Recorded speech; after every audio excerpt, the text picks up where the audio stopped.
폭풍이 지나가면 태양이 뜰까? 이번엔 그렇지 않을 것이다. 오는 7월 8일 미국이 전 세계를 대상으로 실시해온 관세 유예 조치를 종료한다. 겉으로 보기엔 단지 유예 종료라는 행정 조치일 수 있다. 그러나 그 이면에는 기본 10% 상호 15%로 총합 25%의 관세 폭탄이 도사리고 있다. 사진 출처 트럼프발 관세 쇼크 이미지 챗GPT 생성. 이는 단지 일부 품목의 문제를 넘어 한국 전체 산업 생태계의 균열을 예고한다. 수출의 존도가 높은 한국 경제는 과거보다 훨씬 더 민감하다. 관세가 부과되는 순간 이는 단지 가격 경쟁력 하락이 아니라 글로벌 공급망 내 한국의 지위 약화를 의미한다. 특히 이번 관세 유예 종료는 트럼프 대통령이 제조업 부흥을 내세워 자국 보호주의를 강화하고 있고 관세는 그 핵심 도구다. 전 세계 국가들은 어느 쪽에 설 것인가 라는 선택을 강요받고 있으며 한국은 이제 더 이상 중립지대를 유지하기 어렵다. 고관세 시대의 도래에는 단지 불편한 예고가 아니라 우리 앞에 다가온 현실이다. 유예의 시대는 왜 끝났고 우리는 무엇을 놓쳤는가? 2018년부터 미국은 자국 산업 보호를 이유로 철강, 알루미늄을 포함한 주요 품목에 대해 전면적인 관세 부과를 예고해왔다. 당시 한국은 미국과의 협상을 통해 일시적인 관세 유예를 받아내며 파장을 피해갔다.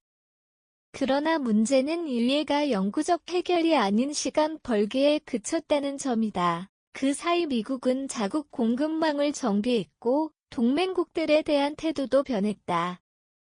한국은 반도체, 배터리 투자라는 방패를 내세워 시간을 끌었지만 실질적인 구조적 협상은 뒷전으로 밀렸다.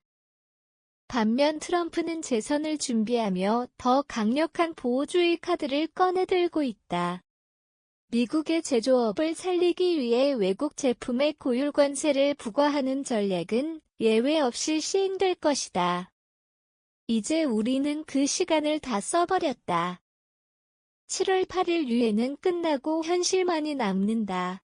한국자동차산업협회는 이미 자동차 한 대당 최대 $3,000의 관세 부담을 경고하고 있다. 이는 미국 현지 가격 경쟁력의 붕괴를 의미하며 현대차, 기아차의 북미 매출 감소로 직결될 것이다. 철강업계 또한 연간 수출의 35% 이상이 미국에 집중된 만큼 철강 쿼터 플러스 고율 관세가 현실화되면 생산 라인 중단까지도 각오해야 한다는 입장이다. 전문가들도 같은 목소리를 낸다. 대외경제정책연구원은 보고서에서 100/ 실질 GDP가 최대 0.4% 감소할 100/2라며 관세 충격의 현실화를 경고했다. 여기에 미국 내 항만 물류대란 소비재 가격 폭등, 공급망 단절까지 겹치면 단지 수출 기업의 문제가 아니라 소비자 물가 상승과 내수 위축으로 연결될 가능성이 높다. 일각에서는 이를 통상협상의 기회로 활용해야 한다는 주장도 있다. 그러나 그 전제는 상대가 협상 테이블에 앉을 의지가 있을 때 가능한 이야기다. 미국은 지금 협상보다는 통보에 가까운 방식으로 접근하고 있다. 전략은 있었는가 있었다면 왜 실패했는가 그렇다면 우리는 왜 이런 위기를 미리 예측하고 대응하지 못했을까? 정부는 협상 중이라는 입장을 고수하고 있지만 실질적 성과는 보이지 않는다.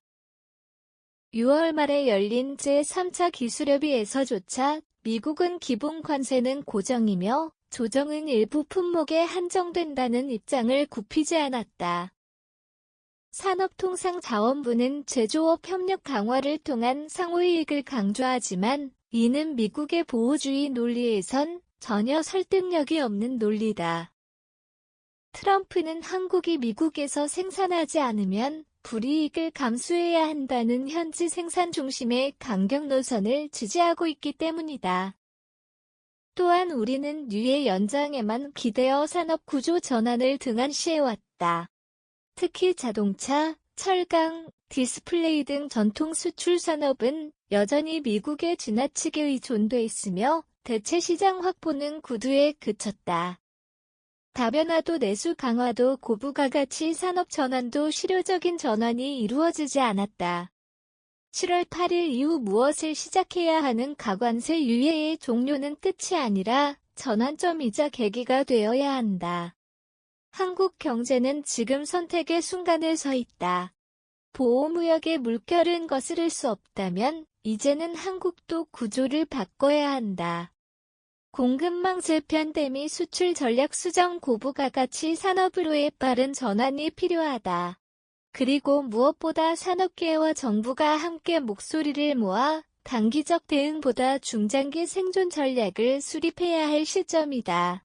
산업계는 더 이상 관세 유예라는 안전망을 믿어선 안 된다. 지금부터라도 미국의 시장을 향한 전략 로컬 생산 기반 확충 국제협약 재협상 등 모든 가능성을 열어둬야 한다. 산업계는 유예 종료 이후의 시나리오에 대비한 컨틴전시 플랜, 비상대응 계획을 반드시 수립해야 한다. 정부는 실효성 있는 협상안과 함께 국제 무대에서 연대 전략을 적극 모색해야 한다. 시민사회는 우리 경제의 변화 흐름에 관심을 기울이고 산업 전환에 대한 공감대 형성에 동참해야 한다.